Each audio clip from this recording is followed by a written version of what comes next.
ఆదియందు దేవుడు ప్రపంచాన్ని సృష్టించాడు. ఆకాశమును భూమియందున్న సమస్తమును చేశాడు. దేవుడు చేసిన దానిని మనం చూస్తే అద్భుతంగా ఉందని చెప్పవచ్చు. దేవుడు చేసిందంతా ఎంతో బాగుంది.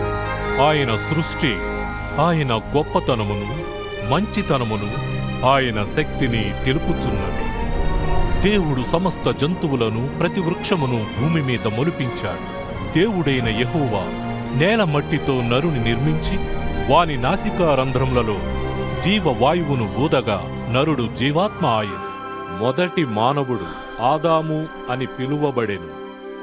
నరుడు ఒంటరిగా నుండుట మంచిది కాదని ఆదాము కొరకు సాటి అయిన సహాయముగా ఒక స్త్రీని దేవుడు సృష్టించాడు. ఆమె హవ్వ అని పిలువబడింది. వారు తనతో నిత్యము సన్నిహితంగా ఉండాలని దేవుడు కోరుకున్నాడు. రమ్యమైన ఏదెను తోటలో దేవుని సన్నిధిలో వేదన మరియు మరణం లేకుండా వారు సంతోషంగా జీవించారు. ఈ తోటలోనున్న ఒక్క ఫలమును తప్ప ప్రతి ఫలమును నీవు తినవచ్చు. వద్దన్న ఫలమును తిను దినమున నిశ్చయముగా చచ్చెదవు అని దేవుడు ఆదాముతో చెప్పాడు. అయితే సాతాను హవ్వను శోధించాడు. ఆమె దేవుడు తినవద్దన్న పండు తిని భర్తకు కూడా ఇచ్చింది. దేవుడు వద్దన్న పని చేయుట వలన దేవునితో వారి సంబంధం తెగిపోయింది. దేవుడు పరిశుద్ధుడు, కావున పాపులు ఆయన సన్నిధిలో నిలువలేరు. కాబట్టి దేవుడు ఆదాము హవ్వలను ఏదెను తోటలో నుండి పంపివేశాడు. వారు దేవుని మాటకు అవిధేయులైనందున ఈ బాధను అనుభవించిరి. వారు పాపము చేసినందున మానవులందరూ బాధకు, మరణమునకు, దేవుని నుండి ఎడబాటుకు గురయ్యారు. కాని దేవుడు మానవాళిని ప్రేమిస్తున్నందున వారు తనతో నిత్యము జీవించుటకు ఒక మార్గమును ముందుగానే సిద్ధపరిచాడు. శిక్షకు అర్హులైన మానవాళిని కాపాడి నిత్యము తనతో సహవాసము చెయ్యగల ప్రణాళికను లేఖనముల ద్వారా దేవుడు తెలియజేశాడు. ఈ ప్రణాళికలో కొంత తన ప్రవక్త అయిన అబ్రహామునకు దేవుడు బయలుపరిచాడు.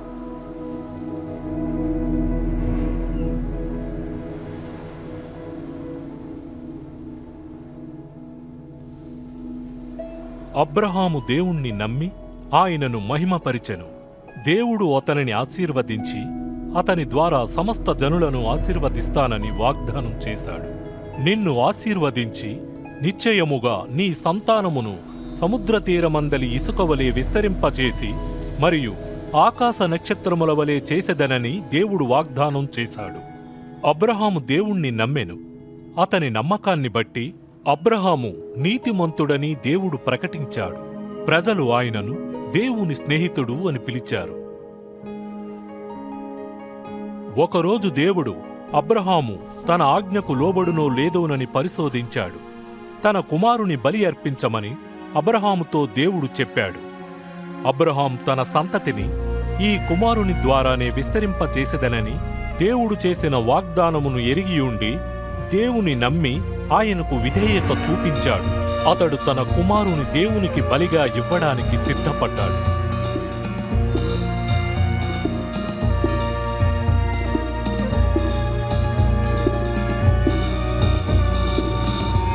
ఆ చిన్నవాని మీద చెయ్యి వేయకుము, అతనినేమియూ చెయ్యకుము.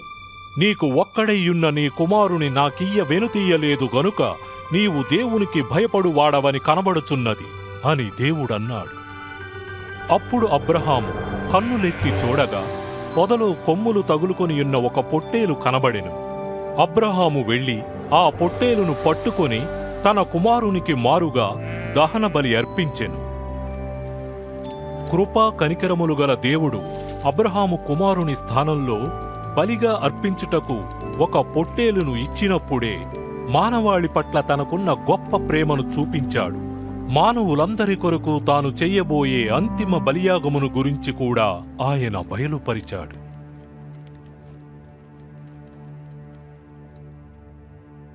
ఆదాము సంతతిని వారి యొక్క పాపశాపముల నుండి విడుదల చేయుటకు, పాపములేని వ్యక్తిని వారి స్థానములో మరణించుటకు పంపిస్తానని చాలా కాలం క్రితమే ప్రవక్తల ద్వారా దేవుడు తెలియజేశాడు.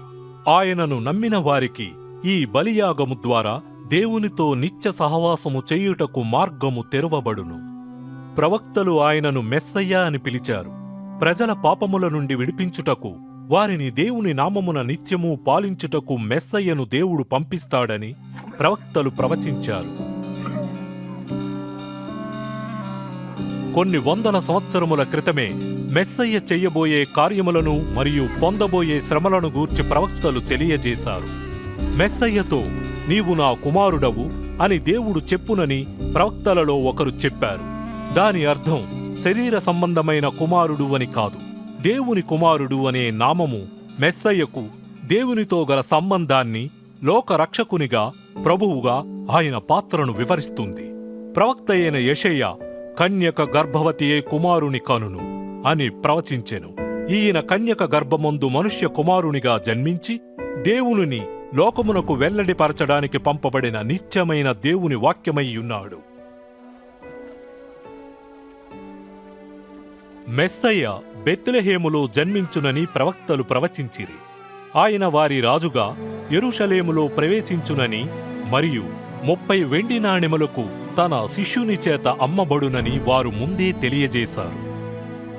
మెస్సయ్య తన ప్రాణాన్ని త్యాగం చేస్తాడని, 3వ దినమున మృతులలో నుండి దేవుడు ఆయనను లేపునని ప్రవక్తలు చెప్పారు. ప్రవక్తలు మెస్సయ్యను మనుష్య కుమారుడు అని పిలిచారు. మరియు ఆయన మేఘారోహణుడై పరమునకేగుననియు, దేవుడు సదాకాలము సమస్త జనుల మీద ఆయనకు అధికారమిచ్చునని ప్రవచించిరి. 2000 సంవత్సరాల మునుపు యేసు అనే పేరుగల వ్యక్తి ఈ లోకములో నివసించెను. ఆయన చేసిన కార్యములను చూచిన ప్రజలు మెస్సయ్య ఈయనేనా అని ఒకరితో ఒకరు చెప్పుకున్నారు. యేసు యొక్క జీవితం మెస్సయ్యను గురించిన ప్రవచనాలను నెరవేర్చినదా? లేఖనాలలో వ్రాయబడినట్లుగా యేసు ఎవరు? ఆయన చెప్పిన మరియు చేసిన అనేక క్రియలలో కొన్నింటిని ఈ చలనచిత్రం ద్వారా చూపించడమైనది. ఈ చిత్రంలో ఒక వ్యక్తి యేసు పాత్రను పోషించాడు. దీన్ని చేయటానికి యోగ్యుడైన వారు ఎవ్వరూ లేరు. కాని ప్రజలు యేసు జీవితం గురించి తెలుసుకుంటారని, దేవుడు వాగ్దానం చేసిన రక్షణను పొందుతారని ఈ చలనచిత్రం నిర్మించడం జరిగింది.